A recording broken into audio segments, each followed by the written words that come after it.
6 semaines de prépa, de course à pied, traction, sandbag, monkey bar. Ça y est, on l'a fait. On a terminé notre première Spartan Race père-fils. C'était il y a un peu plus d'une semaine et demie. Et l'idée, c'est qu'avec Ethan, on va vous faire un débrief à froid. Ethan, très rapidement, qu'est-ce que tu as pensé de l'expérience ? Bah, c'était vraiment pas mal, même si on a dû attendre pas mal de temps entre le moment où est-ce qu'on a rendu nos sacs et notre passage. Je crois qu'on est passé à 15h20. On a rendu nos sacs vers 13h, 13h30. En plus, on n'avait pas grand-chose à faire. Et on a regardé les gens passer. On a fait un peu de monkey bar pour s'entraîner. Attends Ethan, je vais t'arrêter, mais on s'en fout du fait qu'on a attendu 2h30. Qu'est-ce que tu as pensé de la course ? C'est important de le dire. Et bah, la course, c'était bien. Même si je trouvais que c'était un peu court. J'aurais voulu avoir plus de courses. Et voilà. Ouais, bah, je partage un peu. Donc, on était sur la Spartan Race Sprint, donc 5 km. On a déjà fait un peu plus de 6 km finalement. Et comme toi, au bout de cette 1h05, je crois qu'on a mis, je suis sorti hyper frustré. Vraiment frustré. Genre, il y a 20 obstacles annoncés. Moi, je les ai pas vus passer. J'ai trouvé ça relativement simple. Alors, on était en vague open, on pouvait céder. J'ai pris 2 pénalités. La première, c'était sur une passerelle à passer et en fait, moi j'avais peur de me faire une cheville, donc pas moyen de passer. C'était du mental, donc j'ai pris la pénalité. Et le deuxième, le classique javelot où j'ai touché la cible et c'est pas planté, donc 30 burpees. Mais ouais, je suis assez d'accord, j'aurais bien aimé que ça fasse un peu plus, même si j'ai senti le lundi que mon système nerveux a quand même bien travaillé, que j'étais fatigué. Et toi, tu développes un peu plus ? Bah, du coup, moi j'ai eu 3 pénalités. J'ai eu, comme papa, j'ai eu le javelot. J'ai eu aussi aux montées de corde, j'ai pas réussi. J'ai encore fait 30 burpees. Et j'ai eu aussi à la pierre d'Atlas de 50 kg, j'ai encore dû faire 30 burpees. Et moi aussi, après, toute la semaine, j'avais des grosses courbatures et tout. Donc même si c'était court, ça a quand même pas mal tapé. Ouais, oui, c'est ça. Il y a l'énergie du moment. Surtout que toi, tu avais envie absolument de faire une grosse perf. Donc, tu m'as saoulé pour qu'on parte en début de vague. Alors, je t'avais dit, on va y aller mollo. Et donc, j'ai dû te freiner un petit peu au début. Mais finalement, je pense qu'on a bien fait. Moi, ça m'a bien challengé en termes de course. Mais franchement, c'était cool. Et donc, j'ai hâte d'en refaire une autre. Je prends les quelques notes qu'on avait. Il y a Nassim, par exemple, qui demandait comment on se sent maintenant, une fois que la course est passée. Donc, Ethan, comment tu te sens ? Bah, moi, je me sens bien. Je suis content de l'avoir fait. Ça fait déjà 1 semaine et demie et je suis quand même toujours un peu fatigué. J'ai toujours des courbatures aux cuisses, quand je cours je le sens et voilà. Ah ouais, t'as encore des courbatures ? Ah non, moi c'est bon, au bout de 2 jours j'avais récupéré. Ok, si on continue sur les questions. Effectivement, il y a Baptiste qui dit que parfois je pars dans du jargon technique. Alors, je suis désolé, mais dès que je regarde le téléphone pour mater les questions, je vois qu'il y a l'autofocus qui me perd, donc il y aura pas mal de flou dans cette vidéo. Donc désolé pour le jargon, moi ce que je vous propose en fait c'est éventuellement si vous avez envie que je développe certains sujets sur des vidéos, des mots, etc. N'hésitez pas, des moves, n'hésitez pas, mettez-le en commentaire et puis on travaillera là-dessus. Kim aussi qui posait une question, qui est comment j'ai fait pour gérer l'intensité avec un ado. Donc comment trouver un juste milieu pour qu'il y ait du challenge et du plaisir. Alors je vais répondre avec la manière dont j'ai préparé le truc et puis Ethan, ça pourrait être sympa que toi, tu nous dises un petit peu ton point de vue. Donc clairement pour moi ce qui est important, Ethan il est en option sport en première, donc il fait déjà beaucoup de sport, en spé sport, tu as raison de me reprendre. Donc il fait déjà beaucoup de sport, donc l'idée c'est de pas l'emmener à la blessure, pas le dégoûter.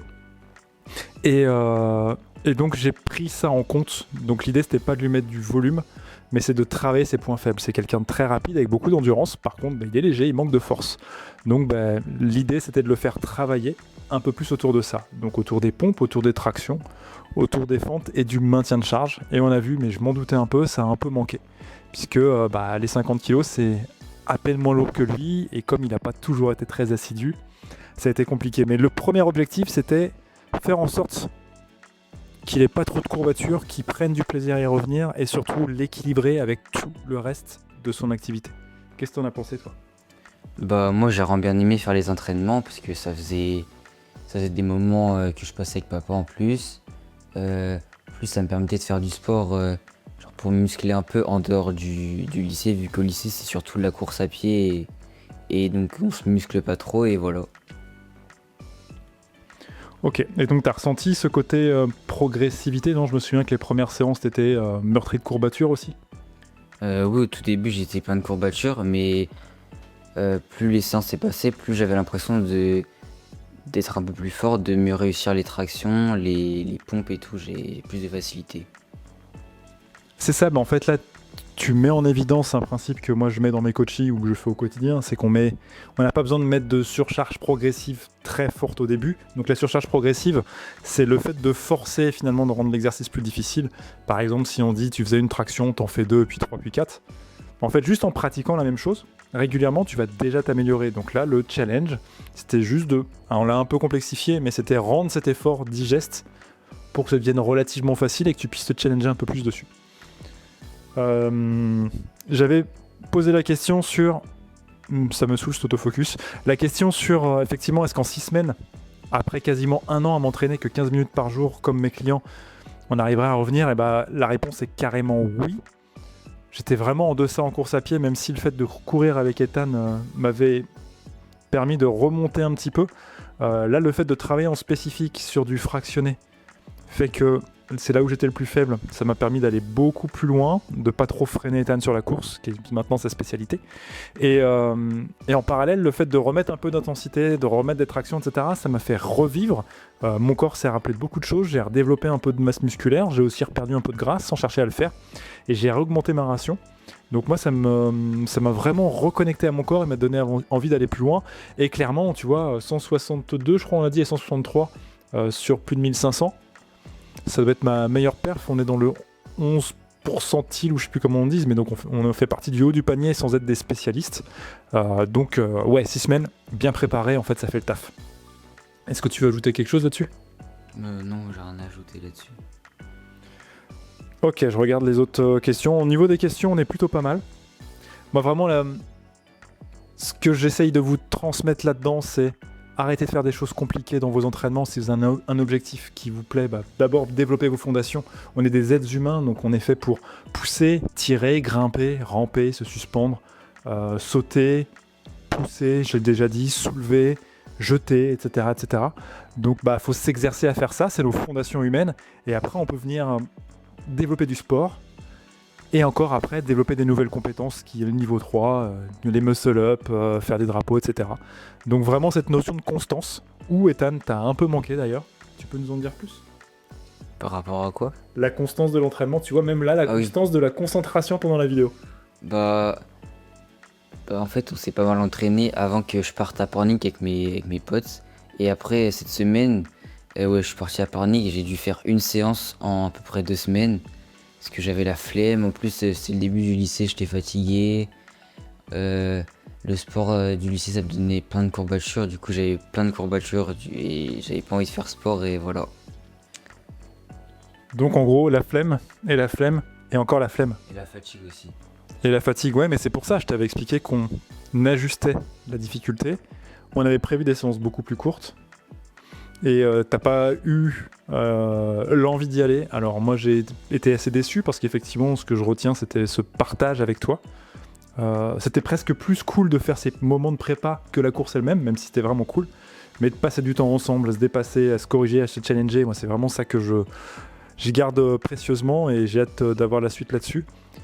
Mais t'as choisi de les faire sauter plutôt qu'aller un tout petit peu dans cette zone d'inconfort. Et tu vois, peut-être que c'était un peu court, mais la pierre d'Atlas, t'aurais peut-être pu au moins faire 4 ou 5 mètres au lieu d'en faire 1 ou 2 parce que t'as juste mis de côté et négligé la partie renforcement qui était ton point faible. Sinon, moi, ce que j'aimerais bien savoir aussi, c'est si t'avais qu'une seule chose que tu retenais de ces 6 semaines. Ça peut être la course, ça peut être la prépa, ça peut être les prises de tête qu'on a eues, etc. Ce serait quoi ? En vrai, c'était les prépas parce que la course, on en fait déjà pas mal et c'est un truc que j'aime bien, alors que la prépa, c'est un truc que j'ai pas vraiment beaucoup fait et j'ai bien aimé le faire avec toi et du coup, c'est ça que je retiens le plus. Mais qu'est-ce que tu retiens de ça en fait ? Qu'est-ce que tu gardes de ces 6 semaines ? Les séances qu'on a fait ensemble. Oui, mais il y a un truc en particulier que tu gardes par rapport à ça ? Je sais pas, juste j'ai progressé un peu du début à la fin et ça c'est pas mal. Ok, t'as progressé sur un truc en particulier ? Les tractions, les pompes. Les tractions et les pompes ? Ok. Ouais. Tu te souviens ce que tu faisais au début ? au début des tractions des pompes. Ouais, au début. Tu dis j'ai progressé, qu'est-ce que tu... Bah, c'est juste que, par exemple, sur les pompes, je descends plus facilement et j'arrive mieux à remonter qu'avant. Et je suis moins fatigué après. Et les tractions, avant, j'en faisais une. Après, je descendais en bas, j'attendais un peu. Alors que là, je faisais tout d'un coup et après, j'attendais en bas. Effectivement. Oui, il faut dire aussi qu'en termes de gabarit et de morphologie, on est un peu fait pareil. On a des longs bras, donc on est plutôt faible en poussée. Donc les pompes étaient un peu difficiles pour Ethan. On est plutôt avantagé pour les tractions, même si on a des longs bras, en fait, on a un bon grand dorsal.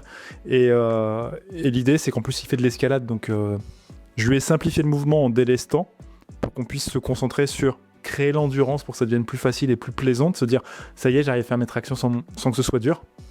Et les pompes, bah, c'est un peu pareil. Au début, tu finissais en PLS, tu les arquais beaucoup pour remonter. À la fin, tu arrivais à les enchaîner derrière.